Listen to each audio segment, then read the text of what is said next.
આપણે ભગવાનના ધામમાં જવું છે. અનંત યુગથી આપણે ગામમાં છીએ. ગામનું વાતાવરણ કાંઈ સુખદાયી છે નહીં. કેમ છે, અહીં તો કાળકૃત વાતાવરણ છે. જ્યાં જોવો ત્યાં કાળની ધમાલ છે. હા, લોક જ દુઃખનું ઘર છે સાહેબ. આ માયામય જગતમાં સુખ ક્યાંથી હોય? સુખ તો ભગવાનના ઘરે છે. જેને સુખિયા થવું હોય એને ભગવાનને ઘરે જવું, અને જેને ભગવાનને ઘરે જવું હોય એણે અખંડ પોતાને ભગવાનમય, સેવામય, સત્સંગમય બીજી રાખો.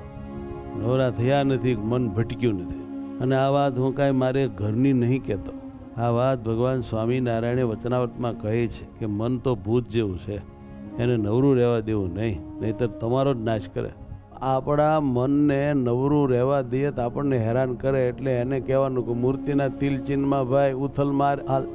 નખથી ભગવાનને ચિંતવતો શિખા પર્યંત જા, અને શિખાથી ભગવાનને વળી તિલ ચિહ્ન અંગો સંભાળતો હેત કરતો પાછો ભગવાનના જમણા પગે ચિહ્ન છે ત્યાં સુધી આવ. આમ જા આવ, જા આવ, જા આવ.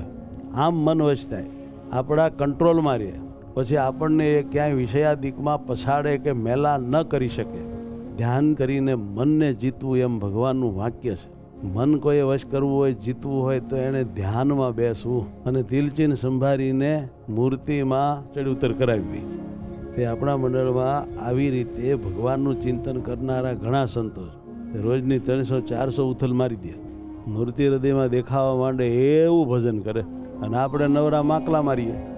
આપણે સાચું જીવ્યા કે સંતો સાચું જીવ્યા? આપણું કલ્યાણ થશે કે સંતોનું થશે? માટે આ યુગમાં મહારાજે વચનામૃતમાં જે વાત કરી છે એ પરફેક્ટ છે કે ભાઈ કોઈએ નવરા રહેવું નહીં અને મનને નવરું રહેવા દેવું નહીં. આ અગત્યનું છે. ફિઝિકલી તમે નવરા હો પણ મેન્ટલી જો નવરા રહ્યો તો મરી જાઓ. એટલે મેન્ટલી બીજી રહ્યો તો કલ્યાણમાં વિક્ષેપ નહીં થાય.